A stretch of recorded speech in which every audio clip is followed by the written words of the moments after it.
KTT para pemimpin Uni Eropa di Brussels pekan ini menghasilkan keputusan yang menunjukkan dilema akut yang dihadapi blok tersebut. Bagaimana cara memaksa Rusia membayar kerugian perang di Ukraina tanpa merusak fondasi hukum Eropa sendiri? Para pemimpin UE datang dengan harapan dapat menyetujui pinjaman raksasa senilai 140 miliar euro untuk Ukraina, yang dijamin oleh aset Bank Sentral Rusia yang dibekukan. Namun, Dewan Eropa gagal mencapai kesepakatan, dan justru menunjukkan perpecahan mendalam.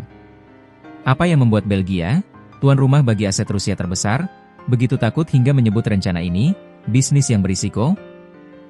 Mengapa keputusan ini ditunda hingga Desember? Di sisi lain, UE justru bergerak cepat memberikan lampu hijau untuk sanksi keras, termasuk larangan total LNI Rusia dan menargetkan kilang minyak di Tiongkok. Dalam 20 menit ke depan, kita akan bedah perpecahan di jantung UE, risiko hukum yang mengancam, dan langkah-langkah baru yang benar-benar memukul Moskow. Perpecahan dana reparasi, hati-hati versus tegas. Isu utama di KTT ini adalah nasib sekitar 200 miliar euro aset Bank Sentral Rusia yang dibekukan.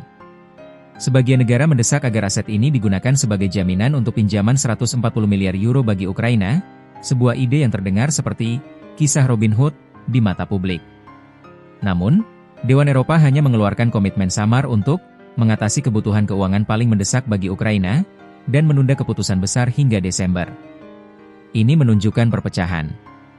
Sisi optimis, Ketua Komisi Eropa, Ursula von der Leyen, bersikeras mereka telah menyepakati intinya, yaitu pinjaman reparasi. Sisi pragmatis penunda, mayoritas gagal mendukung pinjaman itu. Kanselir Jerman hanya menyebutnya sebagai langkah maju, yang dalam bahasa diplomatik berarti, belum ada kesepakatan. Ketakutan Belgia, perang litigasi dan Euroklear. Penolakan paling keras datang dari Belgia. Perdana Menteri Bart De Wever menyampaikan kekhawatiran yang sangat nyata. Mengapa Belgia? Karena Belgia menjadi tuan rumah bagi Euroklear, lembaga keuangan yang menampung sebagian besar aset Rusia yang dibekukan. De Wever memperingatkan bahwa langkah untuk menggunakan aset itu sendiri, meskipun tanpa menyitanya, akan menempatkan UE di wilayah hukum yang belum terpetakan, dengan 3 risiko besar.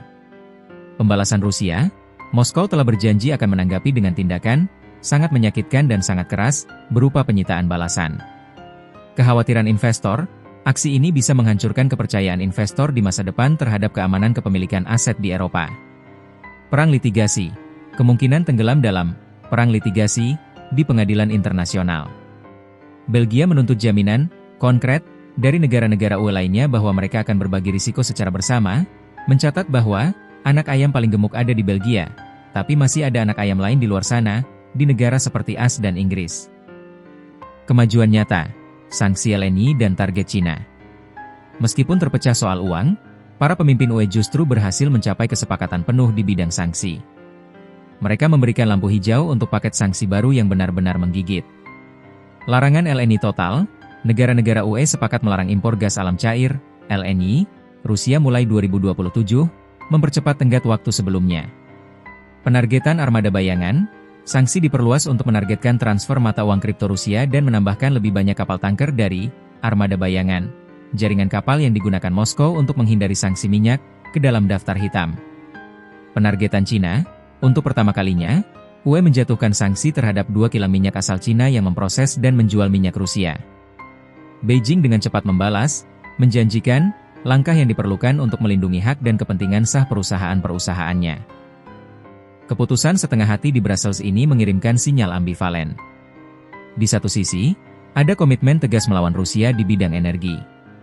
Di sisi lain, ada keraguan fundamental mengenai melanggar batas hukum internasional untuk mendanai Ukraina.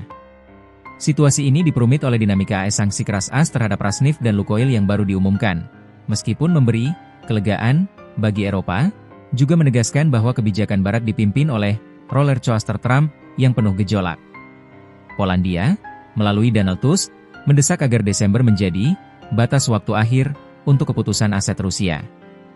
Kegagalan mencapai kesepakatan pada Desember akan menjadi kekalahan moral yang besar bagi Kiev.